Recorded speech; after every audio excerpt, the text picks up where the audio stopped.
Hello everyone, नमस्ते नमस्कार। मैं हूं सुनील दत्त, प्रवक्ता भूगोल, इंटर कॉलेज गौरा रायबरेली। प्यारे बच्चों, जैसा कि आप सब जानते हैं कि इंटरमीडिएट भूगोल विषय के अंतर्गत हम लोगों को बहुत सारे अध्यायों को पढ़ना है, समझना है, जानना है। उसी कड़ी में हम लोग आज खनिज और ऊर्जा संसाधन के बारे में अध्ययन करेंगे। जैसा कि आप सब जानते ही हैं कि हमारे इस धरातल पर बहुत सारी वस्तुएं, बहुत सारे पदार्थ मौजूद हैं। जब मनुष्य अपनी बुद्धि विवेक के आधार पर उन्हीं वस्तुओं को, उन्हीं पदार्थों को अपने लिए उपयोगी बनाता है तो वही वस्तुएं, वही पदार्थ संसाधन हो जाते हैं। जैसा कि जिमरमैन ने भी कहा है कि there are no resources but they becomes, यानी संसाधन होते नहीं हैं बल्कि बनते हैं या बनाए जाते हैं। तो आइए हम लोग देखते हैं कि खनिज और ऊर्जा के संसाधन क्या हैं, उनका क्या जीवन में उपयोग है, क्या उनका जीवन में महत्व है, उनकी क्या विशेषताएं हैं, उनके क्या प्रकार हैं, उनका संरक्षण हम लोग कैसे करें, उसके संबंध में विस्तार से अध्ययन करते हैं।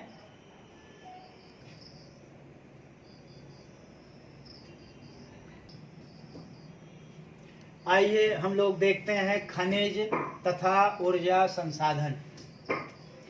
खनिज एक ऐसा भौतिक पदार्थ है जो हमें खनन प्रक्रिया द्वारा प्राप्त होता है। कैसे प्राप्त होता है? खनन प्रक्रिया द्वारा प्राप्त होता है। और प्रत्येक खनिज में भौतिक एवं रासायनिक रूप से कुछ ना कुछ विशेष विशेषताएं पाई जाती हैं। कैसी विशेषताएं पाई जाती हैं? भौतिक एवं रासायनिक विशेषताएं पाई जाती हैं।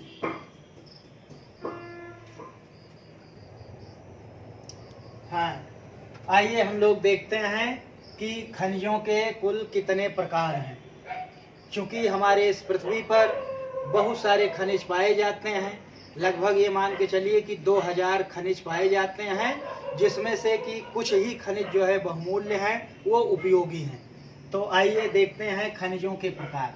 खनिजों के जो भौतिक और रासायनिक विशेषताओं के आधार पर कुल 2 प्रकार हैं। एक को कहा जाता है धात्विक खनिज और दूसरे को कहा जाता है अधात्विक खनिज। धात्विक खनिज कौन खनिज होते हैं? धात्विक खनिज वह खनिज होते हैं जिनमें धातुओं की विशेषताएं पाई जाती हैं, जैसे लौह है, इसका है, मैग्नीज है, तांबा है, आदि आदि। अगर हम देखें तो इन धात्विक खनिजों को हम 2 वर्गों में बांट सकते हैं। एक को कहा जाता है लौह खनिज और दूसरे को अलौह खनिज। लौह खनिज कौन खनिज होते हैं? लौह खनिज वह खनिज होते हैं जिनमें लौहांश की मात्रा पाई जाती है, जैसे आपका लौह अयस्क है, मैग्नीज है आदि। अलौह खनिज कौन खनिज होते हैं? अलौह खनिज वह खनिज होते हैं जिनमें लौहांश की मात्रा नहीं पाई जाती है, जैसे बॉक्साइट है, तांबा है, सीसा है। अब इसके बाद धात्विक खनिजों के बाद दूसरा खनिज आता है अधात्विक खनिज। अधात्विक खनिज कौन खनिज होते हैं? अधात्विक खनिज वह खनिज होते हैं जिनमें धातुओं की विशेषताएं नहीं पाई जाती हैं, यानी जिनकी उत्पत्ति कार्बनिक तत्वों के आधार पर मानी जाती है, वह अधात्विक खनिज कहलाते हैं। इनकी भौतिक और रासायनिक विशेषताओं के आधार पर 2 अधात्विक खनिज 2 प्रकार के होते हैं। एक को कहा जाता है ऊर्जा खनिज और दूसरे को कहा जाता है अन्य अधात्विक खनिज। ऊर्जा खनिज से क्या तात्पर्य है? ऊर्जा खनिज से तात्पर्य यह है कि यानी वह खनिज जिनसे परिवहन में, यातायात में, घरेलू कार्यों में, औद्योगिक जगत में ऊर्जा प्राप्त होती है, शक्ति प्राप्त होती है, वह खनिज ऊर्जा खनिज कहलाते हैं। जैसे कोयला है, पेट्रोलियम है, प्राकृतिक गैस है आदि आदि। दूसरे जो हमारे अन्य अधात्विक खनिज हैं उसमें से अभ्रक है, चूना पत्थर है, तो ये सब मिला करके अधात्विक खनिज कहलाते हैं। हाँ, एक बात और बच्चों, कुछ ऐसे खनिज होते हैं जिनमें धातुओं के गुण भी पाए जाते हैं, अधातुओं के भी गुण पाए जाते हैं। वह खनिज कहलाते हैं उपधात्विक खनिज। जैसे उसमें आर्सेनिक है, सिलिकन है, जर्मेनियम है, एंटीमनी है, आदि आदि। ये सारे खनिज जो है उपधातु की श्रेणी में आते हैं, मेटोलाइटिक टाइप के ये खनिज कहलाते हैं। अब आइए हम लोग देखते हैं कि खनिजों की पेटियां कितनी हैं, यानी भारत में ये जो खनिज हैं वो कहाँ कहाँ पर पाए जाते हैं और कौन कौन से खनिज ज़्यादा उपयोगी हैं, बहुमूल्य हैं। तो इन खनिजों की पेटियों को हम एक तरह से कह लेते हैं कि खनिजों का वितरण कहाँ कहाँ पर है। तो भारत में अगर देखा जाए तो खनिजों की कुल 5 पेटियां हैं, यानी कुल 5 क्षेत्र हैं। वो 5 पेटियां, वो 5 क्षेत्र कौन कौन से हैं? तो उसमें से सबसे पहला क्षेत्र कहलाता है, ये जो भारत में प्रमुख खनिज पेटियां हैं वो कौन कौन सी हैं? उसमें से ये पहली पेटी है उत्तरी पूर्वी क्षेत्र की पेटी, जिसके अंतर्गत आपका उड़ीसा आ जाता है, आपका झारखंड आ जाता है, छत्तीसगढ़ आ जाता है, जहां पर आपका लोहा है, कोयला है, बॉक्साइट है, ये सारे खनिज पाए जाते हैं। और दूसरी जो पेटी आती है वो है उत्तरी पश्चिमी पेटी, यानी ये पूरा आपका गुजरात है, राजस्थान का कुछ हिस्सा आ जाता है उसमें, और कुछ थोड़ा बहुत आपका एमपी का भी हिस्सा आ जाता है, जहां पर आप देखेंगे कि तांबा है, नमक है, जिंक है, ग्रेनाइट है, ये बहुत सारे खनिज इसमें आते हैं। और तीसरी पेटी है मध्य प्रायद्वीपीय पेटी, यानी ये पूरा जो क्षेत्र कहलाता है, ये पूरा क्षेत्र जो है मध्य प्रायद्वीपीय पेटी के अंतर्गत आता है, जिसमें आपका मध्य प्रदेश है, महाराष्ट्र है, यहाँ से आपका लौह अयस्क, मैग्नीज, बॉक्साइट, ये सारे खनिज जो है उत्खनित किए जाते हैं। चौथी पेटी आती है दक्षिणी प्रायद्वीपीय पेटी, यानी ये पूरा जो आपका हिस्सा जो दिख रहा है प्रायद्वीपीय भारत का, ये है दक्षिणी प्रायद्वीपीय पेटी के अंतर्गत आता है, जिसमें आपका कुछ हिस्सा जो है कर्नाटक का भी आ जाता है, कुछ हिस्सा तमिलनाडु का भी आ जाता है, कुछ महाराष्ट्र का भी हिस्सा आ जाता है, जहां से आपका लौह अयस्क है, मैग्नीज है, बॉक्साइट, ये सारी चीजें यहाँ से उत्खनित किए जाते हैं। चौथा जो है वो है दक्षिणी प्रायद्वीपीय हिस्सा। इसके बाद जो 5वां आपकी पेटी आती है वो है दक्षिणी पश्चिमी पेटी। इस दक्षिणी पश्चिमी पेटी के अंतर्गत आप देखेंगे कि जो केरल का हिस्सा है और कुछ हिस्सा थोड़ा सा तमिलनाडु का भी आ जाता है, कर्नाटक का भी आ जाता है, गोवा का भी आ जाता है, जिसके अंतर्गत लौह अयस्क है, बॉक्साइट है, ये सारे खनिज यहाँ से उत्खनित किए जाते हैं। तो इस तरह से अगर भारत के मानचित्र पर देखा जाए तो जो खनिजों का पूरा विस्तार एक तरह से है, तो ये पूरा जो ये हिस्सा है, यही पूरा जो है खनिजों का मुख्य हिस्सा है।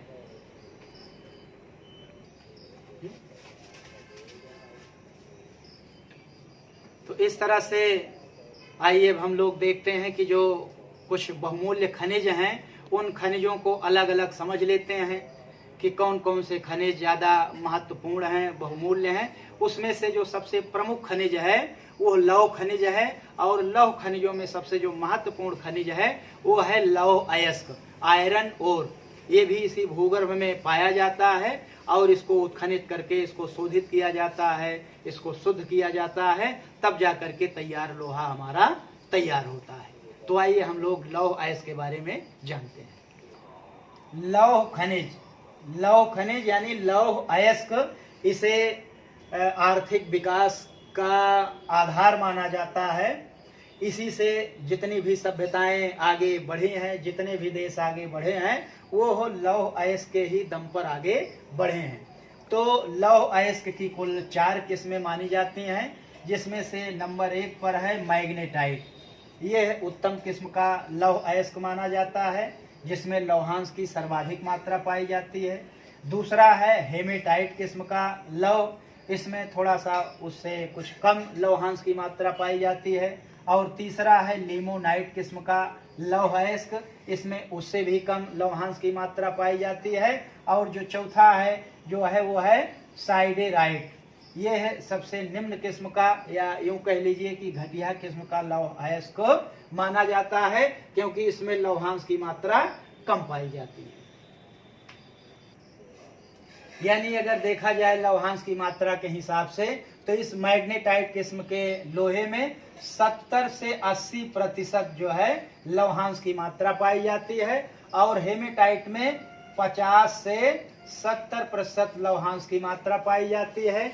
इसी तरह से लिमोनाइट में 20 से 50% लौहांश की मात्रा पाई जाती है और साइडेराइट में 10 से 20% लौहांश की मात्रा पाई जाती है। अगर भारत के संदर्भ में कहा जाए तो भारत में सर्वाधिक जो लोहा पाया जाता है वो हेमेटाइट किस्म का ही लोहा पाया जाता है, जिसमें यानी भारत में पाया जाने वाला जो हेमेटाइट किस्म का लोहा है उसमें 60 से 65% लौहांश की मात्रा पाई जाती है।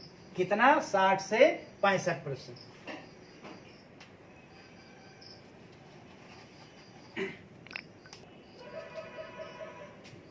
आइए अब हम लोग देख लेते हैं कि लौह अयस्क के जो प्रमुख क्षेत्र हैं वो कौन कौन से हैं। तो इसमें से जो पहला स्थान आता है वो है छत्तीसगढ़ का। छत्तीसगढ़ का लौह अयस्क के उत्पादन में प्रथम स्थान है। यहाँ पर जो आपका जो प्रमुख जिला है वो है दुर्ग जिला, जहाँ पर डल्ला राजहरा की पहाड़ियाँ पाई जाती हैं। यानी ये जो पूरा क्षेत्र है आपका, ये डल्ला राजहरा की पहाड़ियों वाला क्षेत्र कहलाता है। इसी तरह से यहाँ पर बस्तर जिले की जो बेला डीला की खान है, ये बड़ी मशहूर है। बेला डीला की और डल्ला राजहरा की पहाड़ियां, इन जगहों पर जो है लौह अयस्क पर्याप्त मात्रा में निकाला जाता है। इसके अलावा दूसरा स्थान है झारखंड का। यहाँ पर नोवा मुंडी की खान जो है लौह अयस्क के लिए प्रसिद्ध है। यह सिंहभूमि जिले में स्थित है। तीसरा स्थान आता है उड़ीसा का। यह मयूरभंज जिले में एक प्रमुख लौह अयस्क की खान है, गुरु महिसानी। यहाँ पर लौह अयस्क निकाला जाता है। और जो चौथा प्रमुख स्थान आता है वो कर्नाटक का है। यहाँ पर जो चिकमगलूर जिला है वहाँ पर बाबा बूदन की जो पहाड़ियाँ हैं, यहाँ से पर्याप्त मात्रा में लौह अयस्क निकाला जाता है। अगर देखा जाए इसका जो व्यापार है तो व्यापार के हिसाब से जो 43% लौह अयस्क है इसका निर्यात कर दिया जाता है। और निर्यात होने वाले जो प्रमुख देश हैं उसमें आपका जापान है, जर्मनी है, ग्रेट ब्रिटेन है। इन देशों में जो है लौह अयस्क का निर्यात भारत कर देता है। हमारा एक और प्रमुख लौह खनिज है वो है मैग्नीज। मैग्नीज के उत्पादन वितरण के बारे में हम लोग समझ लेते हैं कि चूंकि मैग्नीज भी एक तरह से लौह खनिज है। मैग्नीज चूंकि यह भी एक लौह खनिज है और इसका जो मुख्य इस्तेमाल किया जाता है वो लौह अयस्क को गलाने में, लौह अयस्क को पिघलाने में, यानी यूं कह लीजिए कि लौह इस्पात के निर्माण में मैग्नीज का इस्तेमाल किया जाता है। यानी अगर 1000 किलोग्राम लोहा है तो उससे 10 किलोग्राम मैग्नीज मिला करके तब जा करके हमारा लौह इस्पात तैयार होता है। यानी अगर 1000 किलोग्राम लोहा तैयार करना है तो उसके लिए 10 किलोग्राम मैग्नीज की आवश्यकता पड़ती है। इस तरह से हमारा लौह इस्पात बनता है। और इसका जो अन्य इस्तेमाल है, अन्य उपयोग है, वो शुष्क बैक्टीरी, कीटनाशक दवाओं के इस्तेमाल में, ब्लीचिंग पाउडर बनाने में भी किया जाता है। और भारत का अगर देखा जाए तो मैग्नीज के उत्पादन में रूस के बाद दूसरा प्रमुख स्थान आता है।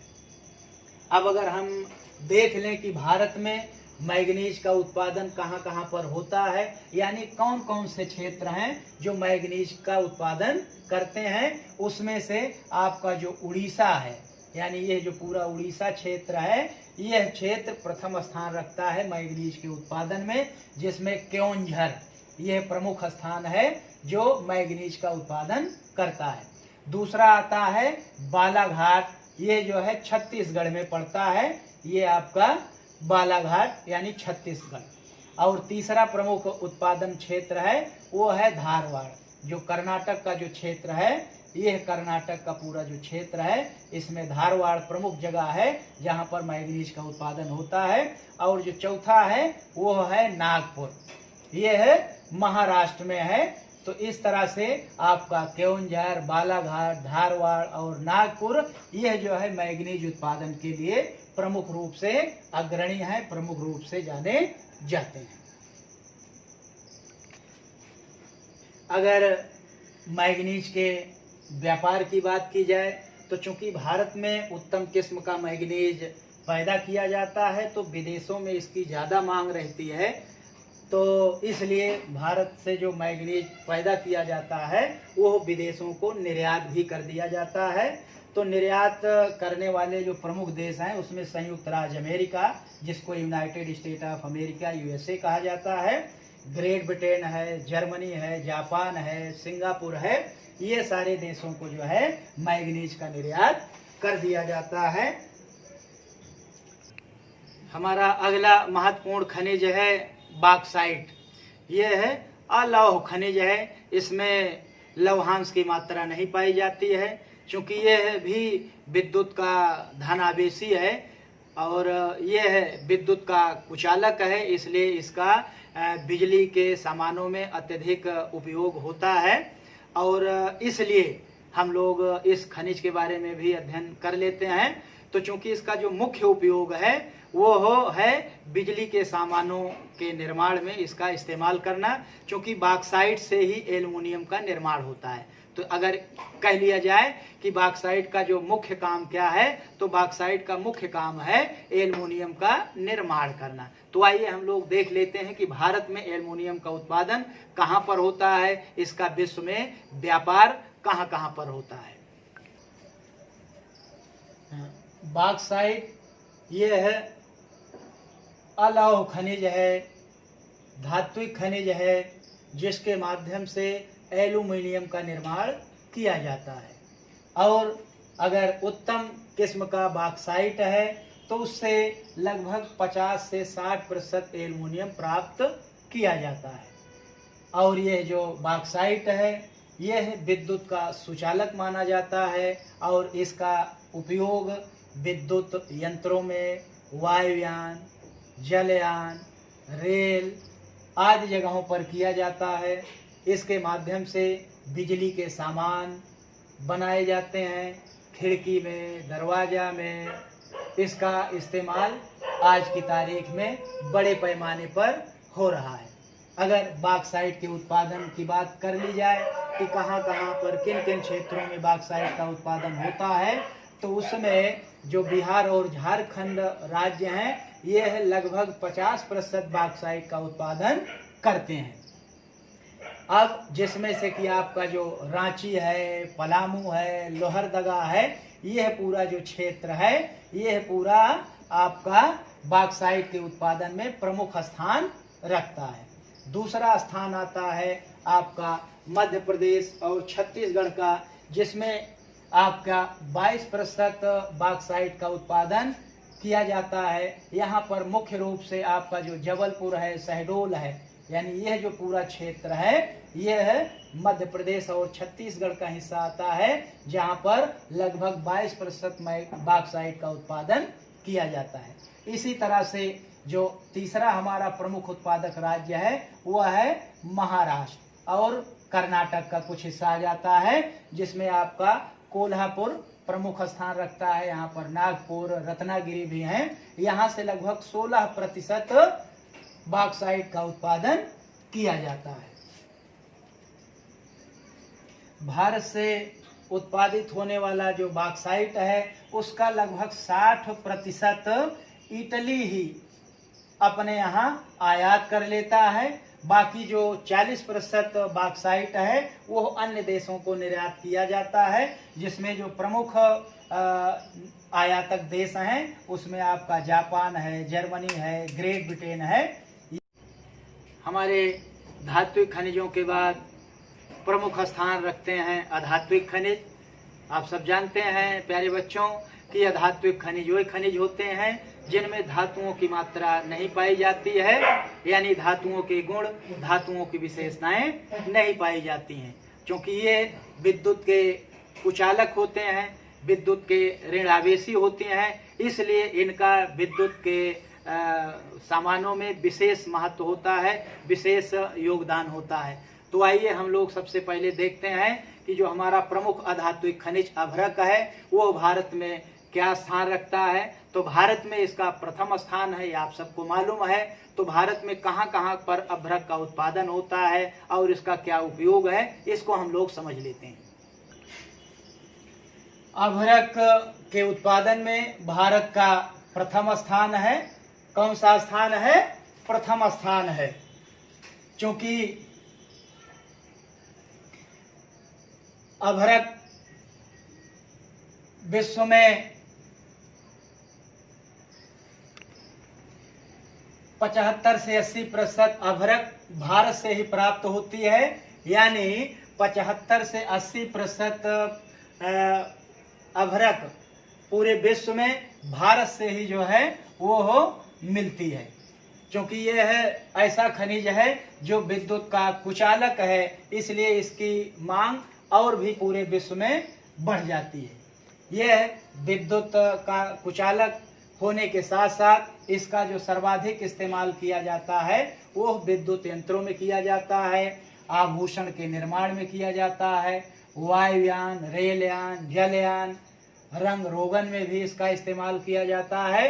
क्योंकि यह है पारदर्शक खनिज होता है, इसलिए पारदर्शक सामानों में भी इसका इस्तेमाल किया जाता है। आइए हम लोग देख लेते हैं कि अभ्रक के उत्पादन में भारत में कौन कौन से राज्य हैं जो अग्रणी हैं। उसमें से जो पहला स्थान आता है वो है बिहार और झारखंड का। यहाँ से 50% अभ्रक उत्खनित की जाती है और प्रमुख उत्खनित करने वाले जो स्थान हैं उसमें से कोडरमा और गिरिडीह। यहाँ पर जो है लाल रंग की अभ्रक पैदा की जाती है। जैसे आपकी जो रूबी अभ्रक है यह लाल रंग की ही होती है और बड़ी बहुमूल्य होती है, बड़ी कीमती होती है, वो इन्हीं क्षेत्रों में पैदा की जाती है। और दूसरा स्थान आता है आंध्र प्रदेश का। यहाँ से लगभग 1/3% भाग पर अभ्रक का उत्पादन किया जाता है। यहाँ के प्रमुख जो जिले हैं, प्रमुख स्थान हैं, वो गुंटूर है, रायचूर है, सिंगरैनी है। और तीसरा स्थान आता है राजस्थान का। राजस्थान में आपका जयपुर है, उदयपुर है, मकराना है।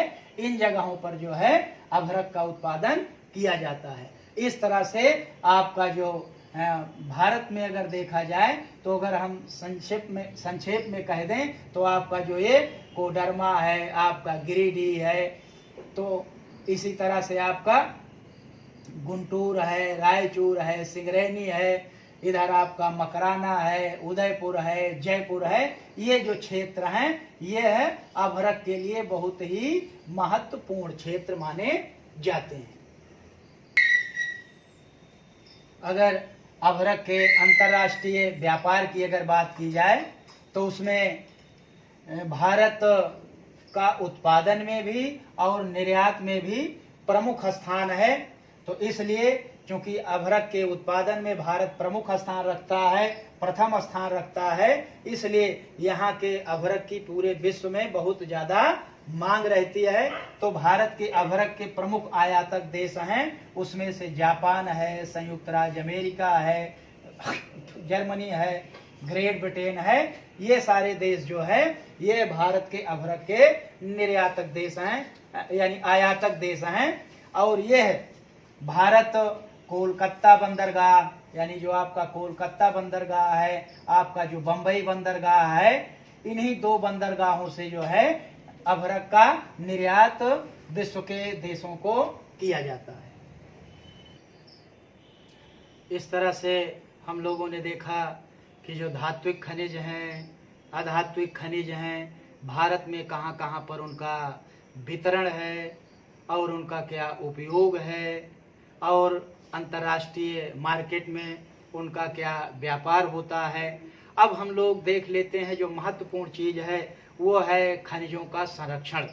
क्योंकि हमारी इस पृथ्वी पर, इस धरातल पर जो खनिज हैं वो सीमित मात्रा में हैं। अगर उनका हम बुद्धि और विवेक से इस्तेमाल नहीं करेंगे तो निश्चित रूप से वो आगे आने वाला जो समय होगा वो ऐसा होगा कि हम अपनी पीढ़ी को, हम अपने भविष्य को उन खनिजों को हस्तांतरित नहीं कर पाएंगे। इसलिए खनिजों का संरक्षण बहुत जरूरी है, बहुत महत्वपूर्ण है। इसलिए खनिजों का संरक्षण आवश्यक है। इसलिए खनिज संरक्षण बहुत जरूरी है। खनिजों के जो संरक्षण की विधियां हैं उसमें से हमको समझ लेना चाहिए कि हमको आगे आने वाली जो पीढ़ी है उसको अगर खनिजों को सौंपना है तो इसलिए उसका जो संरक्षण है वो बहुत महत्वपूर्ण है। तो उसके लिए जरूरी है कि सतत पोषणीय आर्थिक विकास के लिए खनिजों का संरक्षण आवश्यक है। दूसरा है औद्योगिक प्रगति के लिए हमें खनिजों का संरक्षण करना है। और क्यों करना है? क्योंकि हमारा जो पर्यावरण है वो संतुलित रहे, इसलिए पर्यावरण संतुलन के लिए भी खनिजों का संरक्षण आवश्यक है।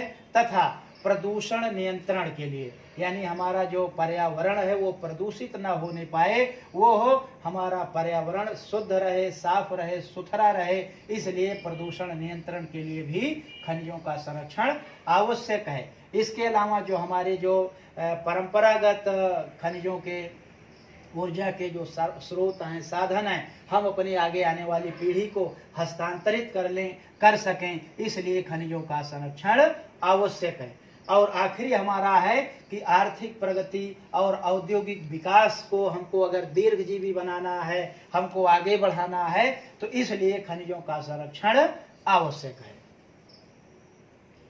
यस बच्चों, खनिज संरक्षण के बाद अब आप लोग नोट कर लीजिए होमवर्क। आपको गृह कार्य के रूप में क्या करना है? तो गृह कार्य के रूप में सबसे पहले आपको भारत के रेखा मानचित्र पर निम्नलिखित को प्रदर्शित करना है। उसमें लोहरदगा, बोकारो, कोडरमा, मयूरभंज और खेतड़ी, ये हमारे जो है खनिजों के प्रमुख उत्पादन क्षेत्र हैं। इनको भारत के रेखा मानचित्र पर प्रदर्शित करना है। अगला आपको क्या करना है? खनिजों के संरक्षण की कौन कौन सी विधियां हो सकती हैं, इसको आपको होमवर्क के रूप में करके आना है। तीसरा आपको क्या करना है कि जो धात्विक और अधात्विक खनिज हैं उनमें जो मुख्य अंतर हैं उसको भी आपको नोट करके ले आना है। चौथा और आखिरी होमवर्क है जो हमारे और आपके आसपास कुछ महत्वपूर्ण खनिज हैं उनको आपको लिपिबद्ध करके ले आना है, लिख करके लाना है। तो इस तरह से आपका यह पूरा गृह कार्य है। आप